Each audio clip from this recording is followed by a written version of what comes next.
नमस्कार, स्वागत है आप सभी का भारत 24 पर। मैं हूं आपके साथ पूर्णिमा मिश्रा और वक्त है 4 के वार का, जिसमें सबसे पहले बात अयोध्या की करेंगे, क्योंकि प्राण प्रतिष्ठा के बाद से अयोध्या में भक्तों का सैलाब उमड़ पड़ा है। राम मंदिर परिसर में भक्त अपने प्रभु श्री राम के दर्शन के लिए कतारों में लगे हैं और ये सिलसिला आने वाले कई दिनों तक बने रहने की उम्मीद है। आखिर दशकों बाद ये मौका जो उन तक पहुंचा है। इस खबर पर तस्वीरें और बाकी डिटेल्स आप तक पहुंचाऊंगी। अगली खबर आपको बताएंगे श्वेता। अगली बड़ी खबर राजस्थान से जुड़ी हुई होगी, जहां मंत्री मदन दिलावर का एक्शन वाला अंदाज देखने को मिला है। मंत्री जी ने विपक्ष के एक सवाल पर कहा कि हमारी सरकार में तबादले नहीं होते, कार्रवाई होती है, और इसके साथ ही उन्होंने 2 अधिकारियों के निलंबन की घोषणा भी कर डाली। डिटेल में आगे खबरें आपको बताऊंगी, लेकिन उससे पहले प्रिया सिन्हा का रुख करते हैं। तीसरी बड़ी खबर भारतीय अर्थव्यवस्था में तेजी के दौर से जुड़ी हुई है। भारत ने एक और बड़ी उपलब्धि हासिल की। तेजी से बढ़ती इकोनॉमी के साथ ही देश का शेयर मार्केट भी तेजी से बड़ा हो रहा है। खबर है कि हांगकांग शेयर मार्केट को पीछे छोड़कर भारतीय शेयर बाजार अब दुनिया का चौथा सबसे बड़ा शेयर बाजार है। यानी कि जितना कारोबार इस स्टॉक एक्सचेंज में हो रहा है वो अब दुनिया में चौथे स्थान पर आ गया। इससे जुड़ा हुआ हर एक डिटेल्स आपको आगे बताएंगे, लेकिन उससे पहले रुख करेंगे आयुष सूर्यवंशी का। और चौथी खबर देश के गणतंत्र दिवस से जुड़ी है। देश की राष्ट्रपति द्रौपदी मुर्मू ने 19 असाधारण प्रतिभावान बच्चों को सम्मानित किया। इसके साथ ही गणतंत्र दिवस परेड से जुड़ी तस्वीरें भी आपको दिखाएंगे, लेकिन उससे पहले एक बड़ी खबर बताएंगे आपको पूर्णिमा मिश्रा। और बड़ी खबर रामलला की प्राण प्रतिष्ठा की ही खबर है, क्योंकि उसके ठीक अगले ही दिन भक्तों का सैलाब प्रभु श्री राम के दर्शन करने के लिए पहुंचा है और करीब 3 लाख से ज्यादा लोगों ने रामलला के दर्शन अब तक कर लिए हैं। 8000 से अधिक सुरक्षा कर्मियों की तैनाती की गई है और शाम तक 5 लाख श्रद्धालुओं के पहुंचने का अनुमान है और इसके साथ ही सुरक्षा बढ़ा दी गई है। जाहिर है कि मंदिर में जहां पर प्रशांत कुमार और इसके साथ ही संजय प्रसाद मौजूद हैं, इसी बीच में तस्वीरें आप देखिए किस तरीके से भक्तों का जनसैलाब उमड़ पड़ा। श्रद्धालु पहुंचे प्रभु श्री राम के दर्शन करने के लिए।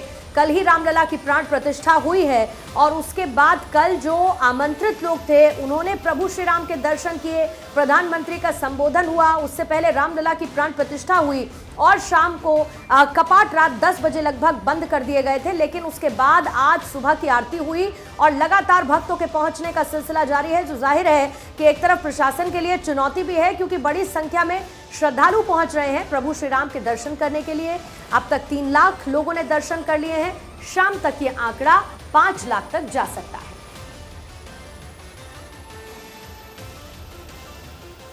अयोध्या में भक्तों का जन सैलाब उमड़ा हुआ है। रामलला के दर्शन पाने के लिए लोग दीवाने नजर आते हैं। करीब 3 लाख लोगों ने अभी तक रामलला के दर्शन कर लिए हैं। 8000 से अधिक सुरक्षा कर्मियों की तैनाती भी है। शाम तक लगभग 5 लाख भक्तों के रामलला के दर्शन करने का अनुमान है। खत्म हुआ सदियों का इंतजार, गर्भगृह में पधारे रघुवर।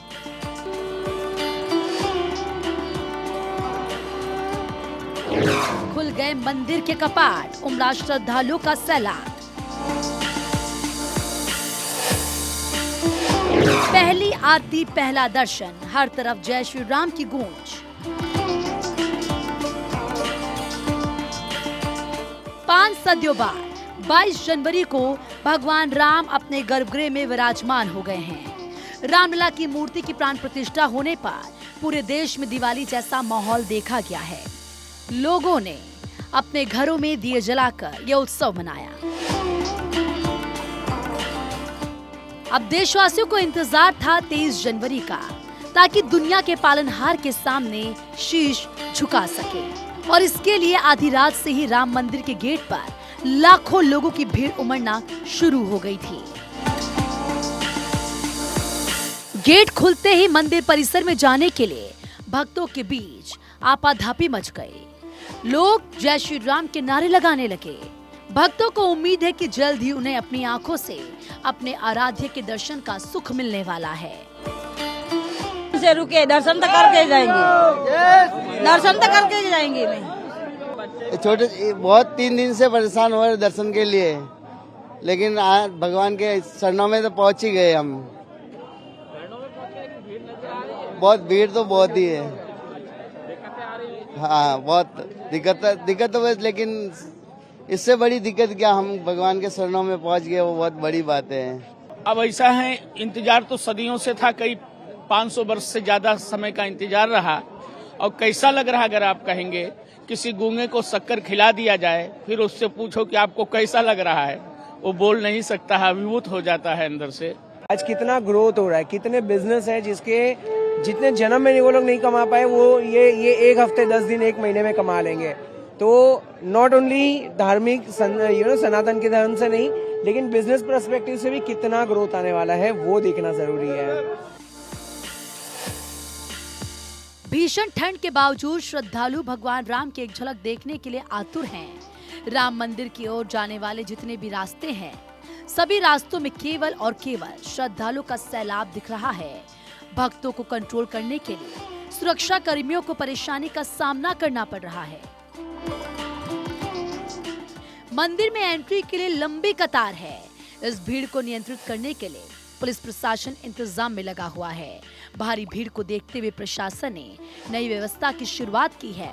पहले महिलाओं और बच्चों को दर्शन करने की इजाजत है। श्रद्धालुओं के सैलाब को देखते हुए रामलला के मुख्य पुजारी आचार्य सत्येंद्र दास ने भक्तों से धैर्य रखने का अनुरोध किया है। राजस्थान विधानसभा में मंत्री मदन दिलावर का एक्शन मोड दिखा। उन्होंने सदन में ही 2 अधिकारियों के निलंबन की घोषणा कर डाली। विधानसभा के प्रश्नकाल में डूंगरपुर जिले की पंचायत समिति चिखली के भवन निर्माण की स्वीकृति और कार्य पूर्ण होने की समय अवधि को लेकर उठे सवाल के बाद भजन लाल सरकार के मंत्री मदन दिलावर ने कार्रवाई कर डाली। दिलावर ने सदन में ही सवाल का जवाब देते हुए लापरवाह अफसरों के खिलाफ 16 सीसी की कार्रवाई करने की बात करते हुए 2 अधिकारियों को निलंबित करने का ऐलान किया।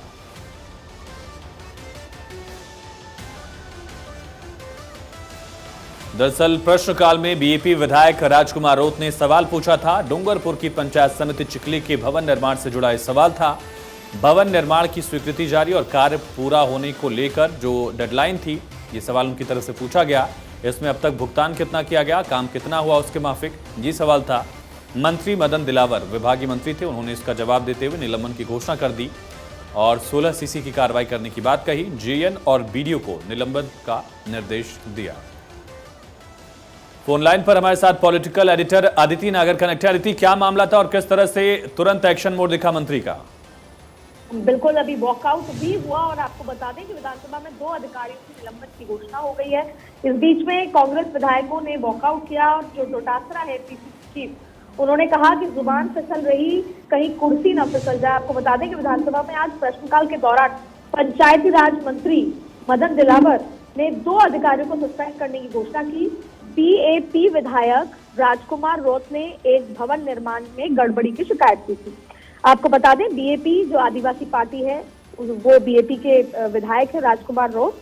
और इसके बाद मंत्री ने बताया कि जिम्मेदार आईएएस और जेईएन या सहायक लेखाधिकारी के खिलाफ 16 सीसीए के तहत कार्रवाई की जाती है।